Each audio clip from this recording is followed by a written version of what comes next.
Bom dia a todos os nossos espectadores. Estamos iniciando mais um Cartórios Cast e hoje eu tenho a honra de receber aqui comigo o Dr. Mauro Barrionuevo Bertocchi, titular do Registro Civil e Notas do Distrito de Sabaúna, de Mogi das Cruzes, e também designado do Terceiro de Notas de Mogi das Cruzes. Seja bem-vindo, Mauro. Obrigado pela tua presença aqui. Obrigado, Martins. E vamos começar lá das origens, né, Mauro? Eu queria saber, quando você era criança, se você tinha um sonho de ter alguma profissão na sua vida. Em primeiro lugar, bom dia a todos. Obrigado pelo convite. É um prazer e uma honra estar aqui conversando com você. Olha, eu refletindo assim, me parece que a mim vem que na minha infância eu não tinha muito esses objetivos, sabe? Assim, eu quis ser jogador de futebol, quis ser músico. Aliás, você é músico, né? Eu sou músico, né? Amador, né? Legal. Amante. A gente vai chegar lá para saber mais um pouquinho dessa sua faceta. E então eu fui vivendo as coisas da infância. Na minha lembrança é mais ou menos assim. Eu não tinha assim, uma profissão a seguir. É claro que meu pai era tabelião, né? Então, na minha primeira infância, inclusive o cartório era na minha casa, na frente da minha casa e tal. Meu pai mandava os filhos saírem da cozinha porque ele ia lavrar a escritura à mão. Caramba. Então, quando ia lavrar a escritura, não podia ter interferência, era tudo à mão e tal. Já era terceiro de notas de Mogi? Não, em Braúna. Braúna. No estado de São Paulo, perto de Penápolis, Araçatuba. Tá.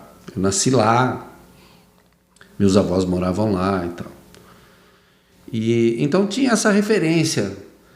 Mas meu pai também, quando eu fui crescendo um pouco mais, meu pai teve dificuldades com relação aos concursos, né? Os concursos, ele passou uma fase da vida dele esperando que saíssem os concursos, foi acumulando pontos e tempo de carreira, e os concursos não andavam.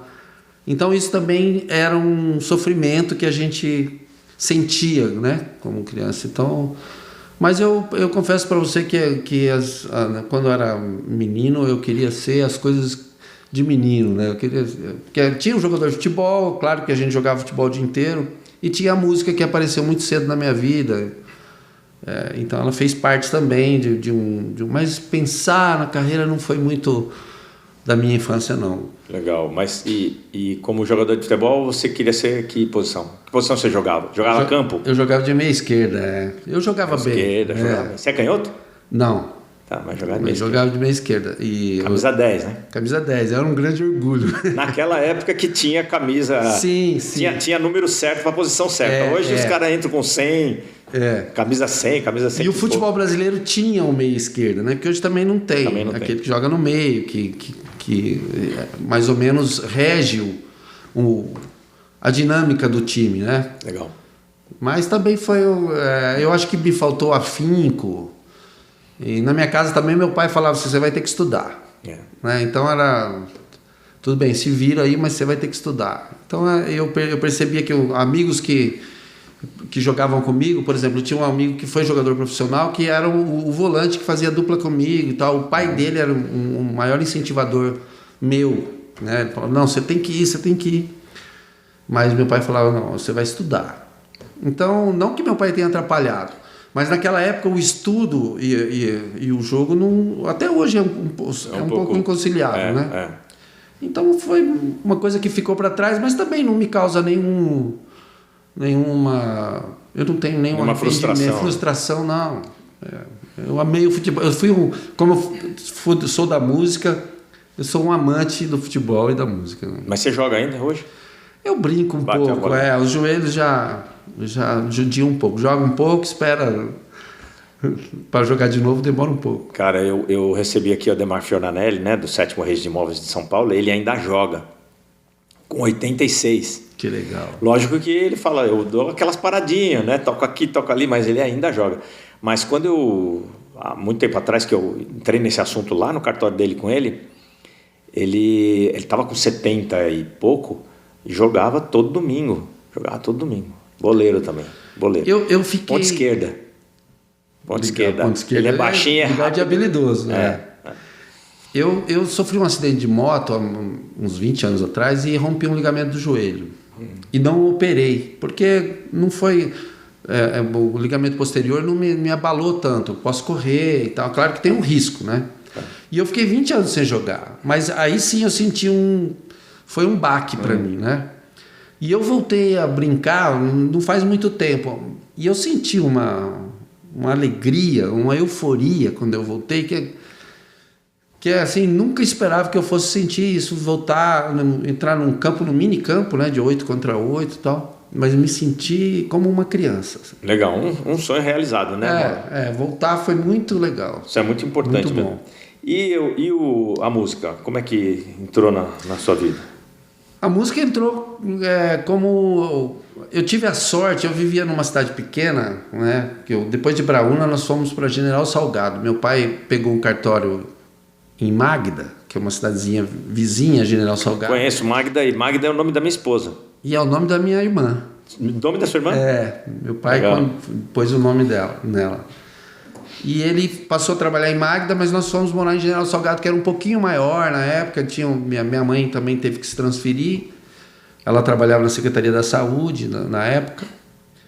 E lá eu tive a sorte de ter umas 3 ou 4 pessoas na cidade pequena que tinham a cultura como razão de vida, né? Então, eu teve uma menina que fez um grupo de teatro naquele tempo e um sujeito que teve bandas de baile e tal e resolveu fazer uma banda de jovens, de meninos, né? Até chamava Banda Caçula. Tá. E eu passei a tocar com ele e tal, e até tocar bailes com 16 anos, e tal, sabe, de autorização para tocar, aquelas coisas. E tocava o quê? Eu tocava guitarra. E hoje você toca... Guitarra, bateria hoje também. Você toca guitarra, violão? Não, hoje eu toco violão, né, que é um instrumento, é o que eu mais gosto e tudo. E também tem uma coisa interessante, né, nessa questão da música, porque quando eu falo isso as pessoas falam, mas como assim, né? Porque eu fiz 57 anos agora, no dia 17. Mas o interior, lá onde eu estava, que era 550 quilômetros daqui, tinha um deságio, tinha uma diferença. Então, uma coisa que eu fiz muito na minha vida foi serenata. Pô, que bacana. Mas já era uma coisa anacrônica, né? Mas então eu acho que uma das coisas que mais me fizeram me apegar pela música foi a serenata, porque era um momento de silêncio, né? Então, mesmo sem saber muito, cada nota que você tocava, ela ressoava, tinha que ter um capricho. Isso me deu uma orientação musical, de cuidar do som, assim, mesmo sem noções, porque naquela época a informação musical era muito difícil, não é como é hoje que você se forma um super músico. Sim. Escolas pela internet, naquela época não, mas o que você conseguia eram revistinhas de banca e tal. Bacana, muito interessante. Eu sou mais velho que você, mas não cheguei a pegar essa questão de serenata e tal, eu via só em filme, porque eu sempre fui da capital, né? Na capital não tem muito. Não, era uma coisa fora do tempo mesmo. Porque você vai de madrugada, né? Sim, e é engraçado isso, que nessa minha juventude teve um momento que a serenata obrigatoriamente acabou, que foi quando as meninas deixaram de ir embora para casa às 10, 11 horas da noite. Porque naquela época as jovens, né, as meninas que não tinham 18 anos ainda, que eram as nossas amigas e musas, elas iam embora a determinado momento da noite. E aí você ia depois para... Aí a gente ficava lá, os marmanjos ficavam lá, e aí eu ia nas casas fazer serenata. Isso acabou em determinado momento, porque as meninas passaram a ficar até o final da noite. E aí você não vai fazer serenata, não encontra ninguém. Só se for para os pais, né? Os pais vão sair lá com a vassoura na mão para bater. Muitas vezes a gente não era muito bem recebido. Né? Muito legal. Mudando um pouquinho de assunto, mas muito interessante essa sua faceta musical. Muito bacana isso. Mas na sua infância ainda, como que foi como que é a sua família? Conta um pouco da sua família. Eu conheço alguns da sua família que são profissionais de cartório, mas não sei se conhece todos, né? Conta um pouquinho e aí já transporta até para a sua família atual, a família que você formou, da sua esposa e suas filhas. A minha família, os meus pais, o meu pai tem uma carreira de cartório muito longa, né? Eu acho que ele foi ele aposentou o ano passado, eu acho que como um dos decanos da carreira, né? Porque ele aposentou com 91 anos. Cara, acho que foi... E trabalhando todos os dias, né? Não é fingindo que estava trabalhando, não. Graças a Deus ele tem uma saúde fantástica, assim, uma cabeça muito boa. Tá lúcido, né? Absolutamente. Eu digo que ele tem um cérebro melhor que o meu, né? É mais lúcido que eu. E ele, em 1975, ele pegou o cartório de Magda como titular. Ele foi alfaiate e depois trabalhou em cartório. Mas na minha memória, como eu me entendo por gente, ele sempre esteve dentro de cartório. Em 75 ele assumiu a serventia para se remover daí há 2 anos. E depois, aí veio um pacote de abril de 1977, se eu não me engano, que parou todos os concursos e tal. Então, foi aí que iniciou a luta dele por concurso, aquela que a classe toda conhece, quem tem mais idade, que foi uma dificuldade de os concursos retornarem e tal. Então a gente mudou lá para General Salgado e meu pai tinha um cartório em Magda. Meu pai fez um trabalho que para mim foi muito inspirador. Eu acho que eu acabei não repetindo, mas indo no mesmo caminho, que foi, ele pegou um cartório que não tinha nada, tinha 3, 4 pastas lá e aí ele regularizou toda a cidade, fez um trabalho muito importante que eu considero que um tabelião pode fazer, ajudar a comunidade na regularização dos imóveis e tudo isso. Mas depois, como a cidade era muito pequena, aquilo se esgotou. Então ele tinha uma vida difícil. Às vezes ele ia para Magda trabalhar, era 14 quilômetros, e não fazia um reconhecimento de firma para pagar o ônibus de volta. Não era uma dificuldade. Mas a cidade era pequena e é um microcosmo, né? E eu acho que tem um pouco de saudosismo nisso, mas eu considero a cidade pequena para uma infância uma coisa quase perfeita, é quase um paraíso, né? A gente tinha uma vida, eu tinha uma vida como criança maravilhosa. A rua era a minha casa, as portas ficavam abertas, não se trancava nada. A gente ficava na praça tocando violão até de madrugada, sem nenhuma preocupação, sem nenhum perigo. Então a minha vida foi assim. A gente, talvez se tivesse uma escala social naquela pequena cidade, a gente ocupava um meio ali, né? É uma vida de poucos recursos, mas que não necessitava de tantos recursos materiais, né? A própria sociedade ali permitia muita coisa boa a nenhum custo, né? Então foi assim a minha infância. Eu considero que foi maravilhosa. Eu não tenho absolutamente nenhum. Ela foi muito simples, mas eu não posso chamar de pobre de jeito nenhum, porque era de uma riqueza enorme em afeto, em diversão, e tive a sorte de ser uma cidade pequena, mas com música, com teatro. Aí eu acho que foi uma sorte de uma geração, de algumas pessoas que fomentaram isso. A cidade, puxa, eu só tenho... Aliás, é um refúgio que eu tenho até hoje de amigos, de afeto. Então, muito interessante. Eu tenho que fazer uma defesa aqui à capital, porque a gente tem 6 anos de diferença, então eu peguei basicamente a mesma fase que você de criança e tal, e não tinha violência também, né? A minha casa também era na rua. Eu morava num bairro de periferia e a rua de terra, né? Quando asfaltou, e a gente jogava bola quase todo dia na rua de terra, quando asfaltou, a maioria de nós, inclusive eu, queimou o pé no asfalto, porque não estava acostumado a ir jogando bola descalço, né? Então, e a gente ficava até altas horas da noite, às vezes jogando bola, às vezes conversando, sentado na guia da calçada e tal. Não tinha insegurança, né? O meu bairro começou a ficar inseguro quando eu casei, que eu fiquei acho que uns 2 anos ainda no mesmo bairro, depois eu mudei.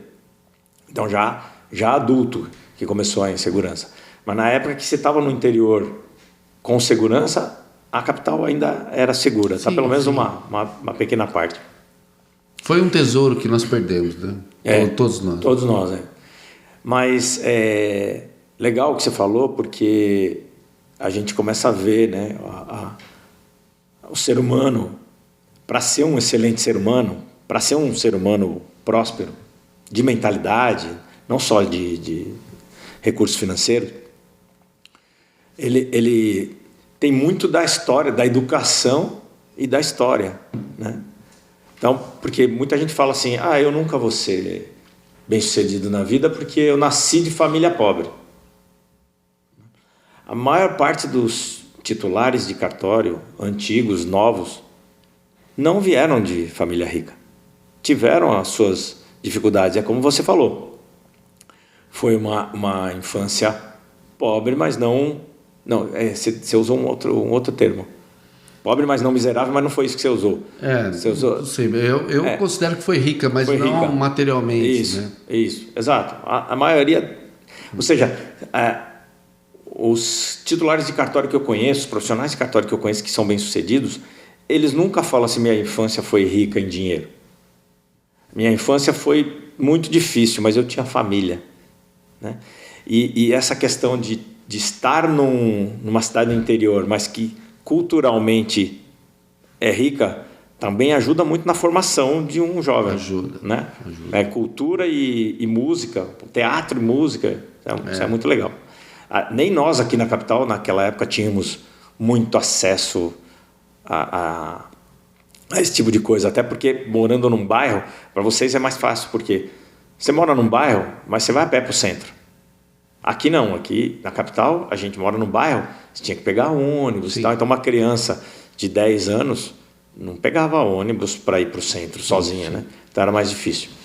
Muito legal. Mas e aí como é que começou? Seu pai era titular de cartório, mas e como é que depois foi sua mãe? Não. Trabalhar com ele. Aí você... Como é que foi? Não, e aí como é que foi a sua entrada em cartório? Quando você decidiu ir trabalhar com seu pai? Meu pai até não sei se meu pai é um homem. Ele é o meu. Se eu tenho um ídolo, é o meu pai, né? Porque friamente falando, assim, desconectando, tentando desconectar do afeto, porque ele é muito democrático. Por exemplo, ele nunca falou para mim, você vai fazer assim. Pelo contrário. Eu lembro que minha mãe me falava às vezes, hoje ela me conta que ele falava assim, não, deixa ele fazer o que ele quiser fazer, deixa ele traçar o caminho que ele quiser, então me deu muita liberdade, né? E eu tinha muita aptidão com desenho e tal, e acabei prestando vestibular eu fui fazer desenho industrial. Eu vim estudar em São Paulo. Uma coisa que assim, voltando um pouquinho, que você falou do teatro e da música, mas o futebol foi muito importante para mim também, porque eu tive 2 ou 3 orientadores no futebol, que até era esse pai do meu amigo que foi profissional, ele era policial militar e era o treinador do time, e ele trazia uma mentalidade para os jogadores, para os treinados dele, que era de muita igualdade, de muito respeito às diferenças. Apesar das diferenças na cidade pequena não serem tão brutais, mas o ser humano, qualquer diferença, às vezes, ele tende a valorizar, né? E ele abominava e fazia com que a gente... Eu, pelo menos, trago isso como um tesouro também dele. De falar, não, aqui não tem diferença e não tem diferença em lugar nenhum. O ser humano é o ser humano e... Foi muito legal. E quando eu fui fazer vestibular, eu acabei com essa liberdade toda prestando vestibular na área de artes de desenho industrial, né? Que era uma coisa que estava surgindo e tal. E a cidade pequena tem aquela coisa de você saber que você vai ter que sair. Eu sabia que aos 16, 17 anos eu tinha que ir embora, não tinha outra alternativa. E foi o que aconteceu. Com 17 anos eu passei por São José do Rio Preto, fiz um pouco de cursinho, aí vim para São Paulo. Tá. E fiz desenho industrial. Veio para casa de alguém? Não, eu vim... Sozinho, cara de coragem? Eu vim para ficar... Eu consegui um lugar num apartamento que já moravam pessoas de lá. Era aquela história... São consulados da cidade. Então eu vim para um apartamento...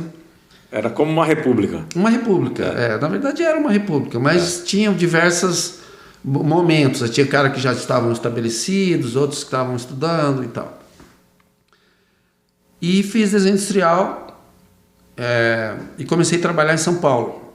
E eu passei, concomitante a isso, eu passei num concurso do Banespa na época. E que foi na época do Plano Cruzado. E também eles estabeleceram que 2 anos sem contratação de qualquer órgão com maior participação estatal. O Banespa era economia mista, mas com a maioria do estado de São Paulo. Uhum.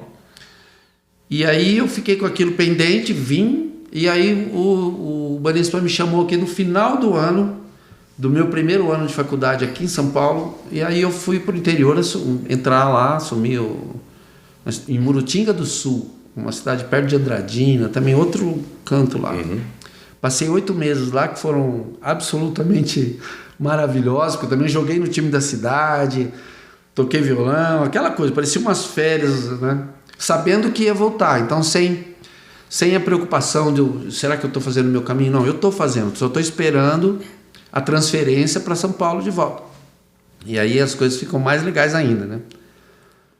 E vim para São Paulo e dentro do Banespa eu consegui uma vaga na área de comunicação, de marketing do banco. E passei a trabalhar com propaganda e marketing no Banespa, fazendo a faculdade ao mesmo tempo.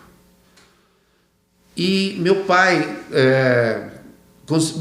naquela luta por concursos, quando veio a Constituição, aí saiu o primeiro concurso. Depois da Constituição, que trouxe a nova forma que regeria os cartórios com 236, né, com o artigo. Tá.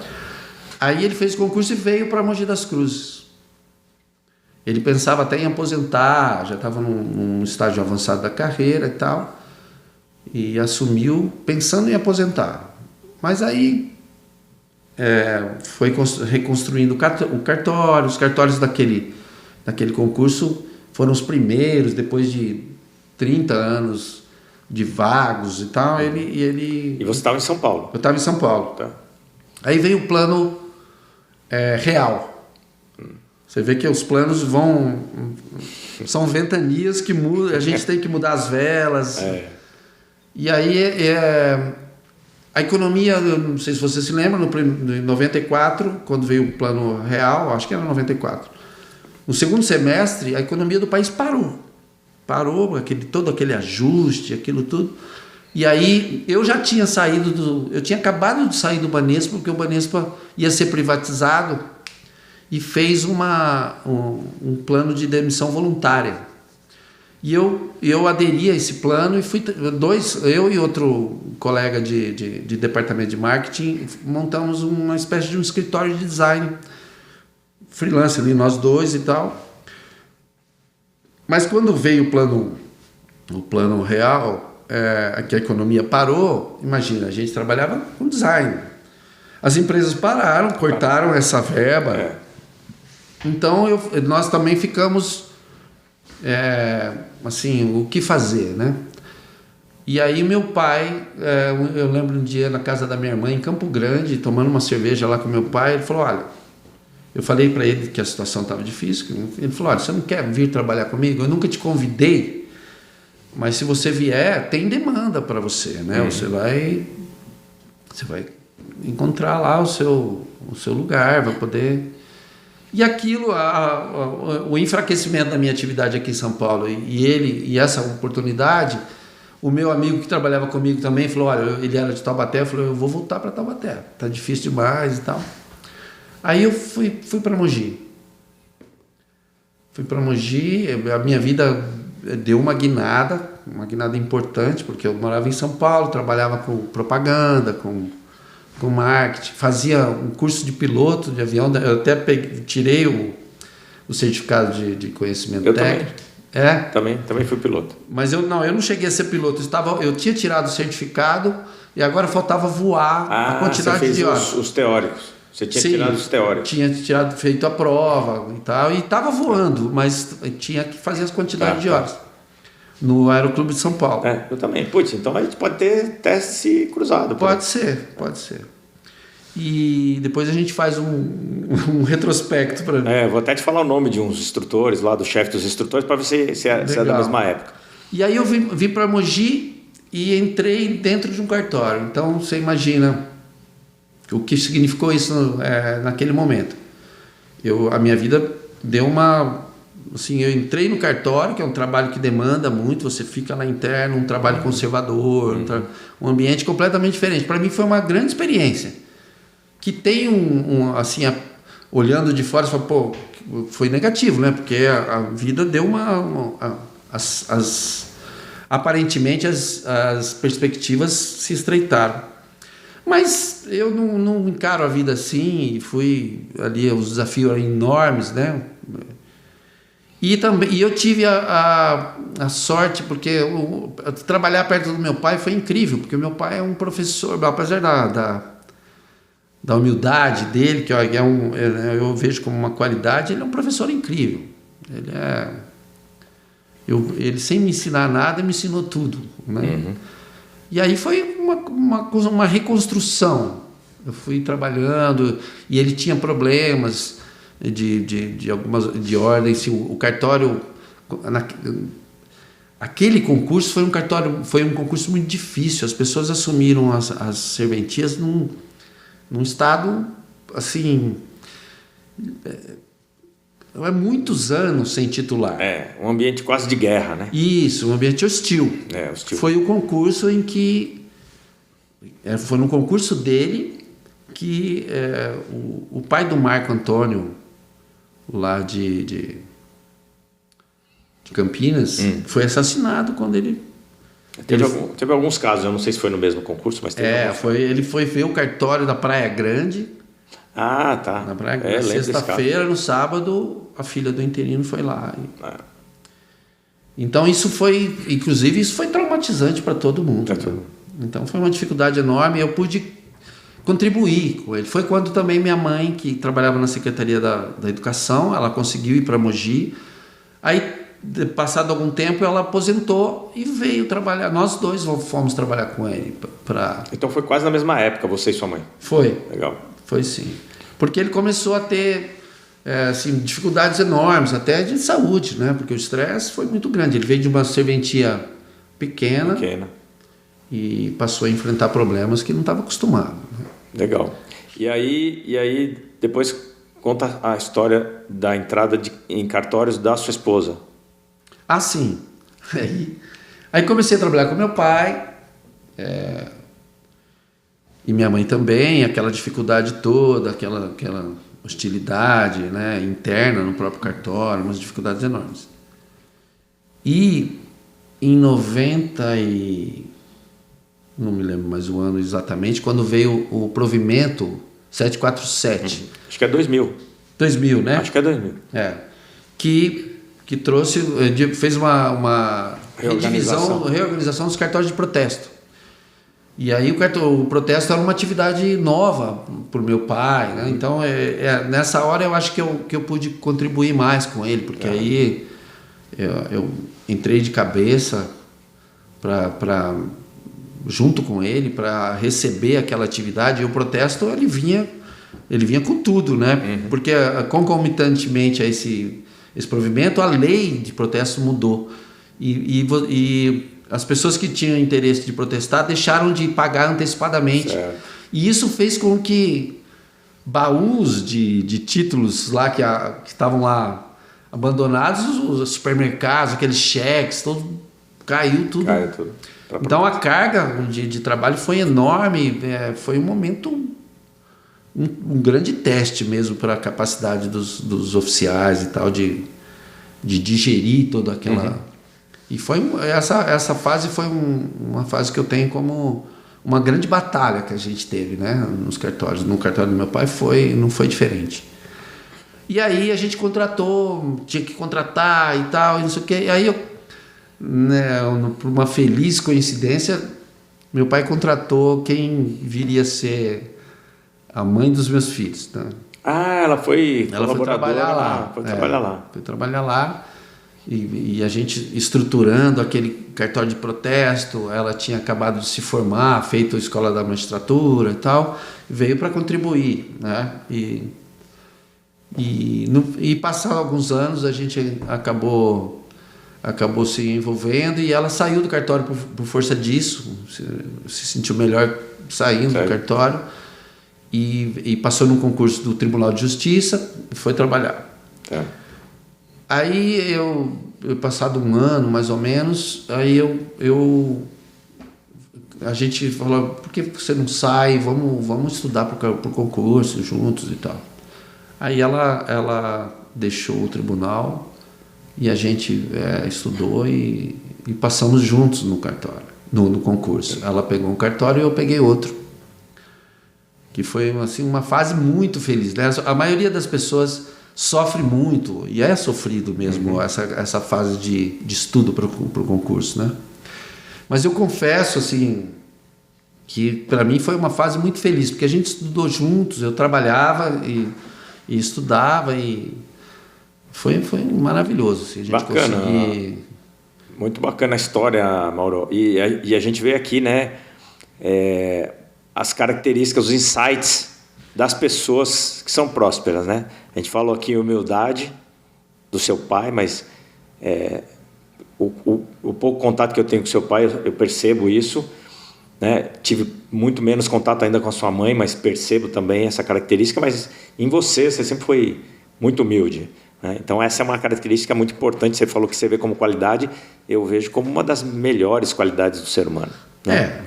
É claro que a gente tem arroubos infelizes às vezes, sim, né? Sim, porque somos falhos, todos precisamos melhorar, mas a humildade como tônica de vida das pessoas realmente prósperas, realmente bem-sucedidas, elas são humildes, né? Às vezes a pessoa é bem-sucedida porque ela é rica, tem muito dinheiro, mas isso não significa necessariamente uma pessoa próspera, né? A prosperidade envolve muito mais do que só o dinheiro. Eu acredito. E uma outra característica que você passou aqui é o poder de adaptação. Você vê que você saiu de uma... Hoje em dia a gente vê isso. Na nossa profissão, aqui no nosso trabalho aqui, educacional, que o Serac desenvolve, a gente vê isso. Ninguém quer ser contador, por exemplo. O filho de um contador não quer ser contador, ele quer ser profissional de TI, ele quer ser profissional de marketing. Então você saiu de um glamour, vamos dizer assim, de uma profissão, senti um pouco. Para ir para uma profissão de escritório, né? Uma profissão fechada, né? Uma profissão que não tem amplitude de visão ali, né? Com ambiente conservador, né? Com ambiente conservador e olha aí o poder de adaptação, né? Porque se você se fecha, eu só quero isso, não quero mais, não quero aquilo. Você às vezes perde a oportunidade de desbravar outros horizontes. E você mesmo fala, foi uma época feliz.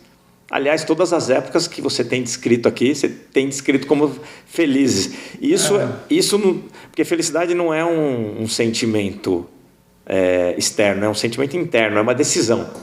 O ser humano decide ser feliz, né? Então, independente do que aconteça, você vai fazer o melhor. E quando você faz o melhor que você pode, você se sente bem.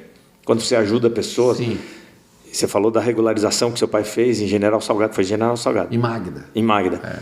Você falou da regularização que ele fez para ajudar a comunidade, né? Para ajudar e para gerar trabalho também para ele, claro. Sim, isso é consequência, né? Sim. A gente tem que ganhar bastante dinheiro, a gente não tem que ter vergonha de ganhar muito dinheiro, porque quanto mais dinheiro você ganha, você tem mais condições de ajudar as pessoas. E mais tempo, às vezes, para ajudar as pessoas. Sim. Né? O que muito não pode é colocar o dinheiro no lugar errado, né? Assim como objetivo. Exatamente. Aí você enfraquece a própria vida. Exatamente. Mas muito bacana. E você já me disse aqui, já deu spoiler da pergunta que eu vou fazer agora, mas eu queria saber se tem mais alguém que você se inspirou. Você já falou que seu ídolo é seu pai. Mas mais alguém...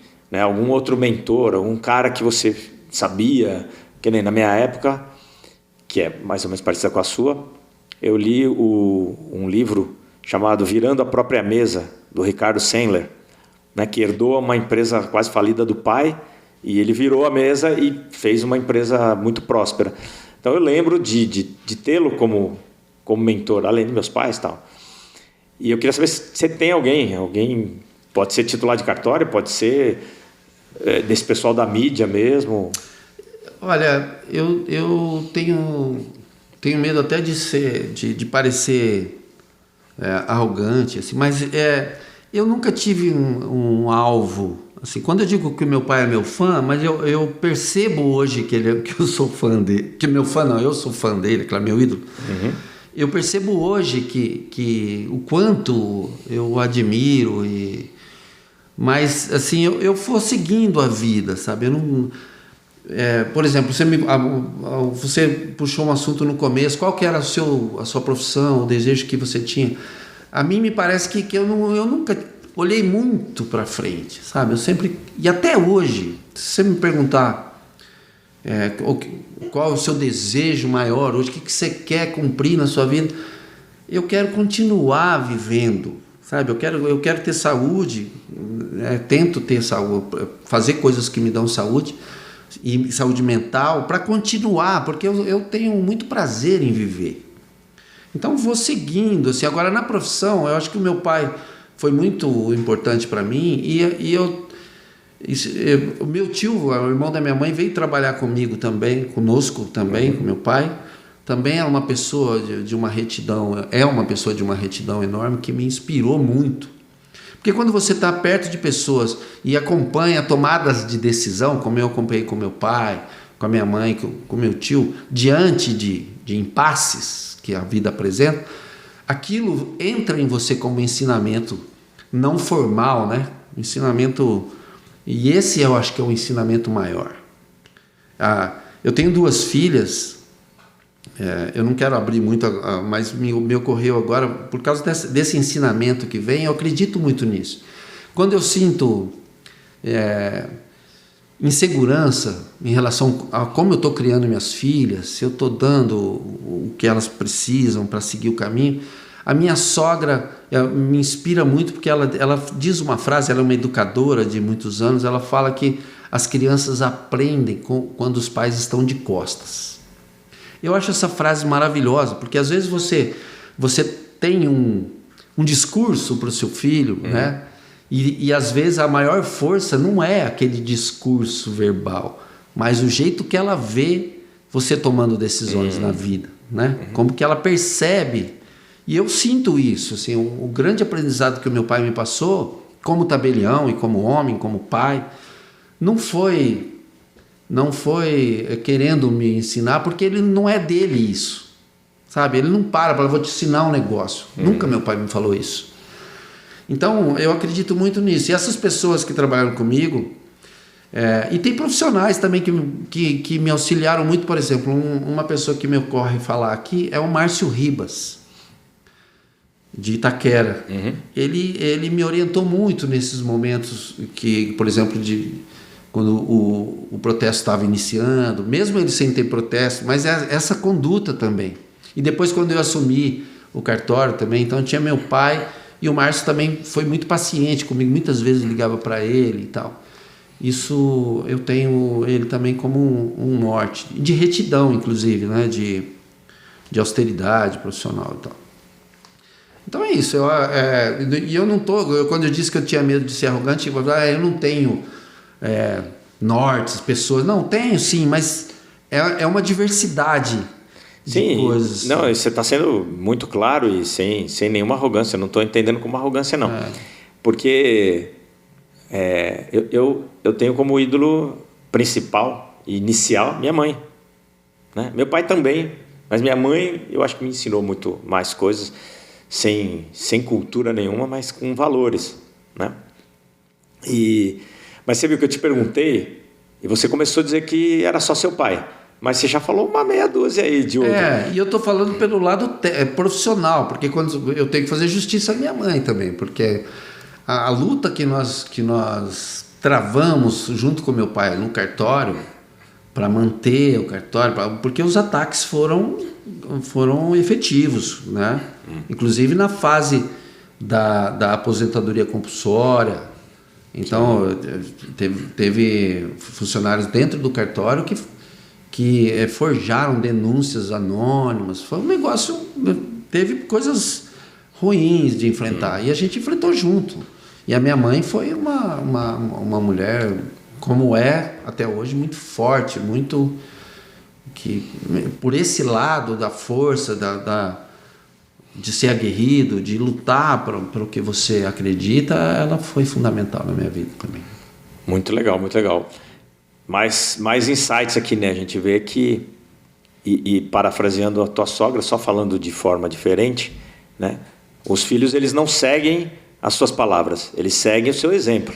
Sim. Eles vão ver o que você faz e não o que você fala. Exato. Né? Uma coisa que fica muito clara também na sua história é a união da família. Né? A união Sim. da família. Se não tiver união na família, realmente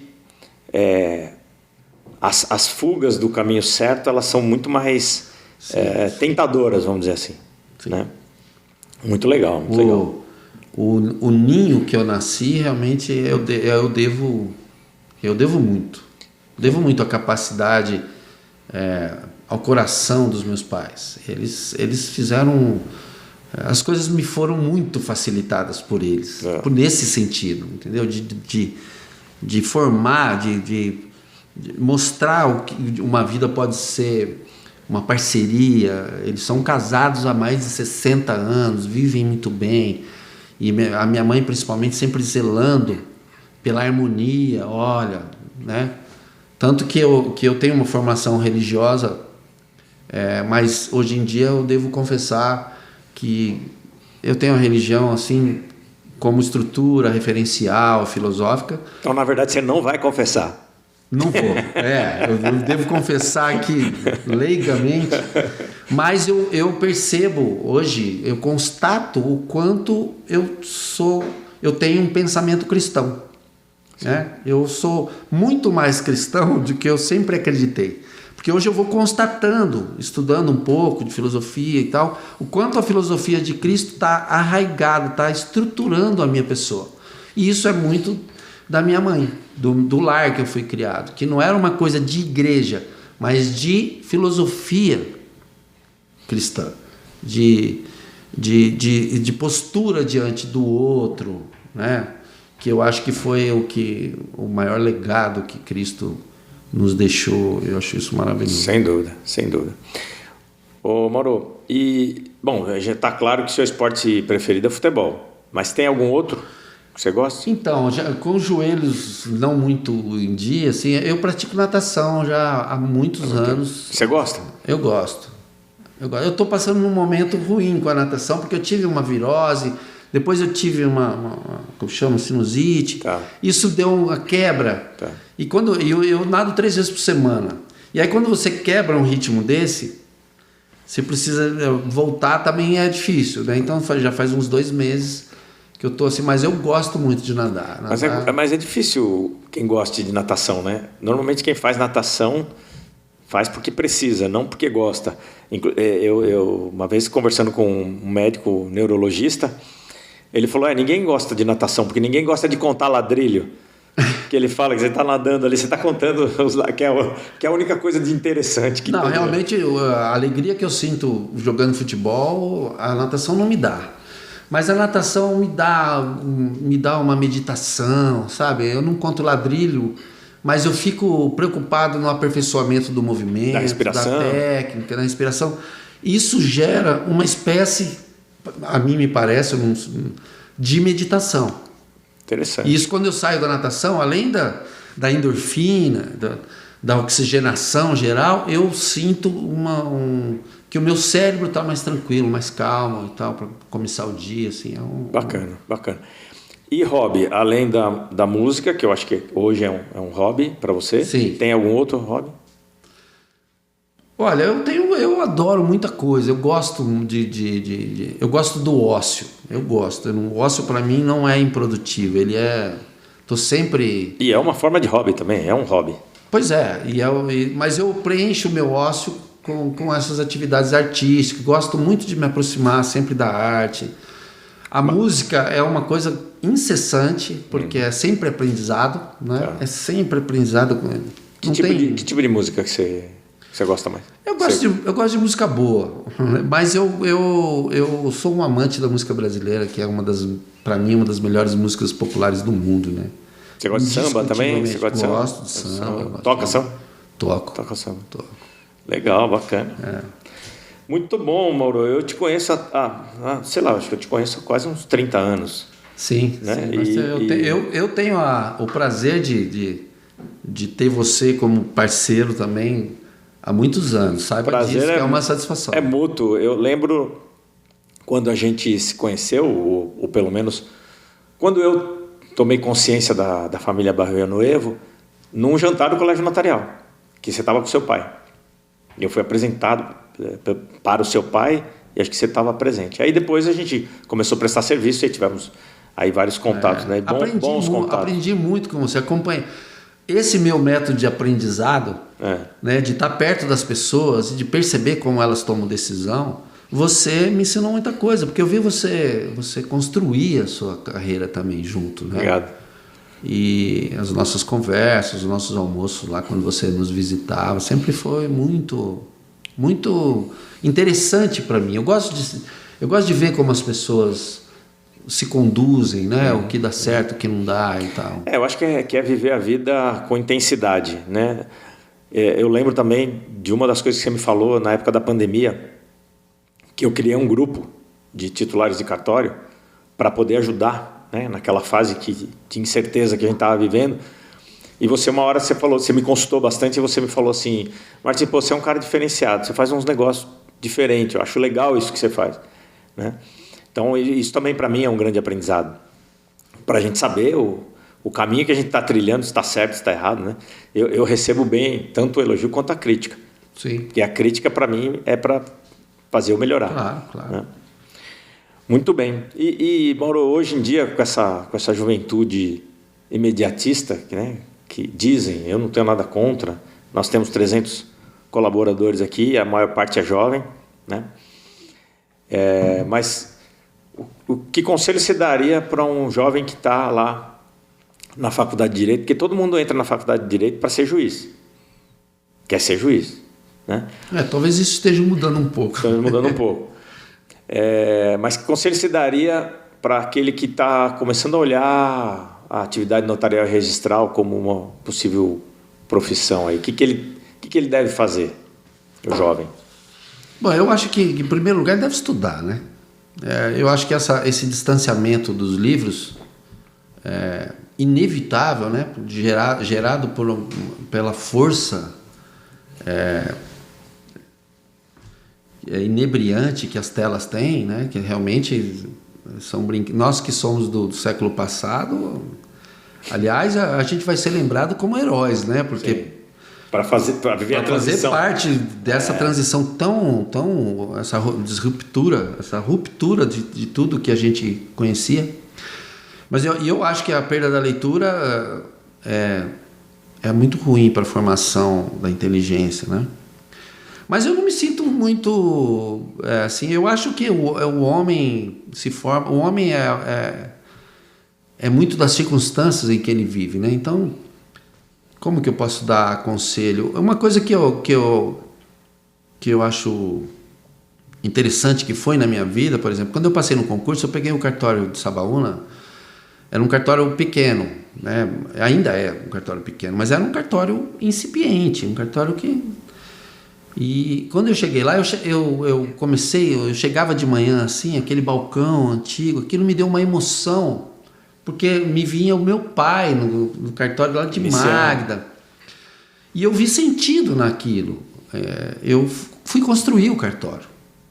Eu passei eu me inspirei pelo meu pai e fui construir o cartório, como ele fez lá em Magda, que ele tirou leite de pedra, regularizando, mostrando para as pessoas que poderia ser regularizado e tal. Não era o caso ali, mas da mesma forma tinha que construir o cartório, tinha que que conquistando a confiança, eu já tinha um conhecimento como escrevente, as pessoas me conheciam, isso ajudou, mas eu não assumi o cartório para estudar para outro concurso. Isso até foi um dilema, tive que trabalhar isso na minha vida, né? Eu passei em alguns concursos como inércia dos estudos para aquele, eu ainda passei em alguns, mas não me interessei em sair de Mogi, porque meus pais estavam lá, a Juliana, a família dela estava lá, minha mulher, tudo. Então aquilo, eu falei, não, aqui é o meu lugar, eu preciso acompanhar meus pais, meu pai está envelhecendo e tudo isso. Isso fez sentido para mim, e pessoas que passaram no meu concurso foram progredindo, estão em São Paulo, que seria o grande troféu talvez da carreira de quem está aqui no estado de São Paulo, tem um cartório na cidade de São Paulo. Eu trabalhei isso também para não no começo eu comecei a me atribuir uma postura da raposa diante das uvas, sabe? Então tá lá, então essas estão verdes. Não, eu falei, será que eu estou fazendo essa mesma coisa? Mas eu fui percebendo, e hoje eu tenho certeza disso porque os anos se passaram, que não era isso, era realmente encontrar razão na vida, no seu caminhar. Então não é conselho, mas o que me fez satisfeito, o que me traz satisfeito até hoje, com a minha serventia, que é pequena, é essa satisfação de trilhar um caminho meu,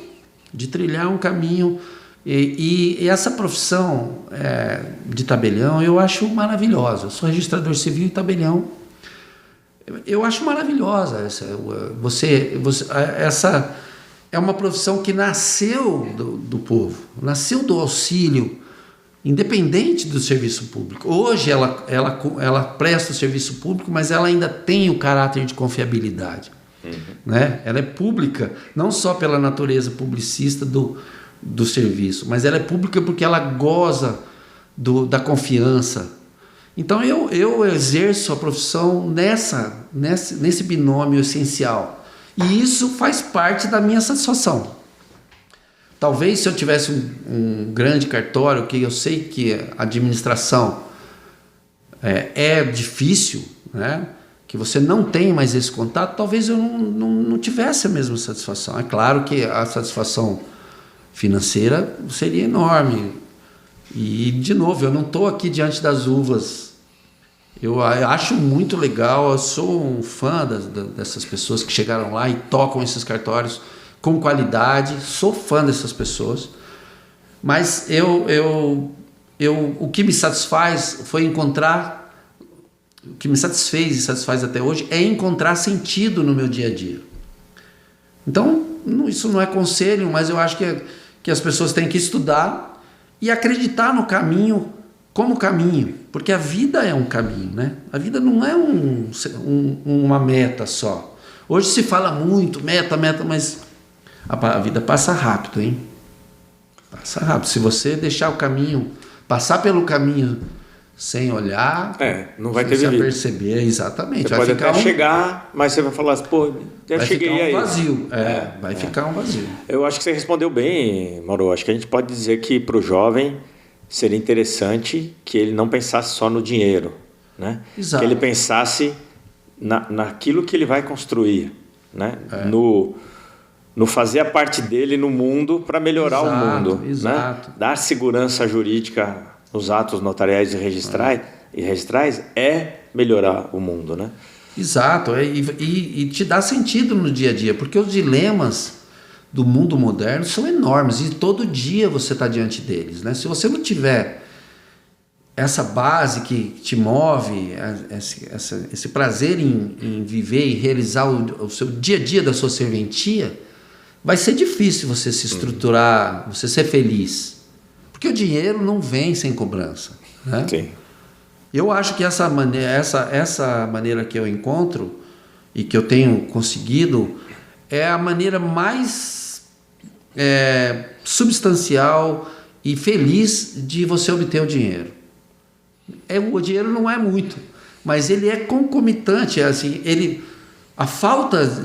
o que falta de dinheiro você preenche com a felicidade de trabalhar. Ele pode não ser muito, mas tem mais valor, né? Pois é, tem mais porque valor. ele não vem de graça, né? Ele sempre vai cobrar. Então, quanto mais tem, ele vai cobrar mais também. Então, E Mauro, pode ser esse o segredo da longevidade do seu pai, né? Porque se você aprendeu muito da vida com seu pai, com a sua mãe,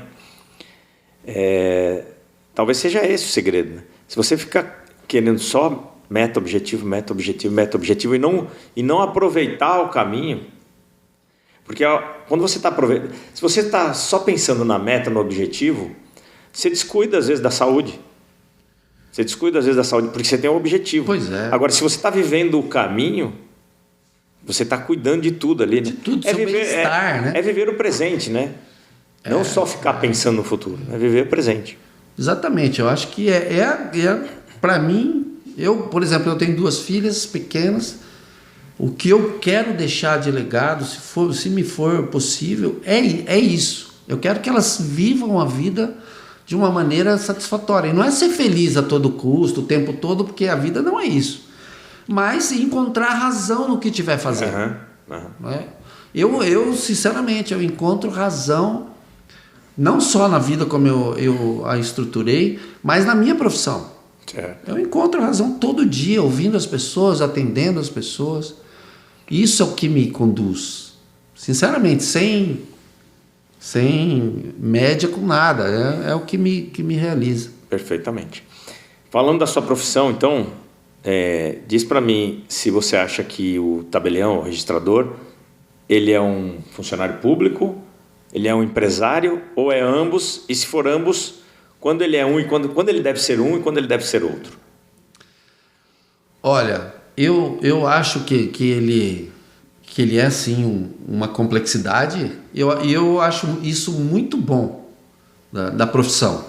Eu inclusive, quando você falou dos jovens, eu já fiz algumas palestras assim na faculdade. Tem uma professora amiga que sempre me convidava e eu falava da profissão. Eu acho que é uma profissão muito interessante justamente porque ela é esse misto. Tá. Né? Ela é esse misto que te dá uma liberdade, exige mais de você na gestão do seu negócio. E tem uma coisa que me favorece a mim, Mauro, que é o fato de você prestar um serviço público eu digo que me favorece porque talvez eu não tenha desenvolvido todo o espectro de um empresário. Por exemplo, se eu tivesse que trabalhar com preços, talvez eu tivesse um pouco mais de dificuldade. Tá. Então, como os preços estão lá, o serviço está lá, você tenta prestar um melhor serviço do ponto de vista da estrutura, da qualificação, né, da qualidade, da confiança e tal. Isso eu acho maravilhoso. Tem os contras, as limitações, mas isso faz com que você também tenha uma vida conduzida pelo serviço público, né? Você não tem que ficar o tempo todo como um empresário, de quem eu sou muito fã dos empresários. Os empresários que conduzem a sua vida honestamente, para mim, são pessoas hiper qualificadas, são pessoas de outro nível, porque o mundo empresarial é uma loucura. Né? Se já tocar um cartório tem um quê de loucura, imagina você ser um empresário no céu aberto, que é o mercado. Né? Mas eu acho que tem as duas coisas, e essa complexidade é que faz a profissão ser mais interessante ainda. Eu acho muito mais interessante que um serviço público estrito. Né? Eu acho, por exemplo, a carreira de magistrado uma carreira penosa. Acho ser magistrado também tenho muito respeito, porque é uma carreira seríssima, né? Uma carreira de muita pressão. Então eu acho que a nossa profissão é abençoada, porque ela explora você, ela faz com que você tenha uma articulação de um empresário e a retidão de um prestador de serviço público. Eu não vejo nada disso como peso, não. Eu me conduzo bem, talvez por ter sido forjado nessa conduta pessoal. Eu sou muito feliz no exercício da profissão. Muito bem, Mauro. Muito, muito bom ter você aqui. A gente está chegando no final e eu queria saber se você tem alguma mensagem, né, para quem está nos assistindo, uma mensagem de finalização aí do nosso bate-papo. Bom, eu agradeço muito estar aqui, é uma honra eu sou como já disse, que repito, eu sou um admirador da sua carreira, né? Sou agradecido pela parceria que muitas vezes você teve comigo sem fazer parte estrita da prestação do seu serviço, né? Isso é parte da minha admiração por você. E o que eu tenho para dizer para as pessoas é que sigam em frente. A vida é maravilhosa, é uma só. Quer dizer, dentro da minha crença, eu não sei como pode ser, mas o que a gente tem é essa aqui. A coisa está bagunçada, né? O mundo está bagunçado, mas eu acho que o afeto, o respeito pelos outros, ser comedido nas individualidades, assim, eu acho que tudo isso vai fazer com que a gente possa caminhar de maneira satisfatória e feliz. É isso que eu recomendo para todos. Legal, Mauro. Para mim também foi uma satisfação muito grande ter você aqui. Como eu disse, a gente já se conhece há tanto tempo, mas fiquei sabendo de coisas aqui que eu jamais sonhava, né? Inclusive que você foi piloto, ou quase foi piloto, né? Já estava fazendo hora de voo. Ameacei. É isso aí. Nós vamos ficando por aqui. Estamos terminando mais um Cartório Cast. Não se esqueçam de se inscreverem no canal, curtir, compartilhar e até a próxima.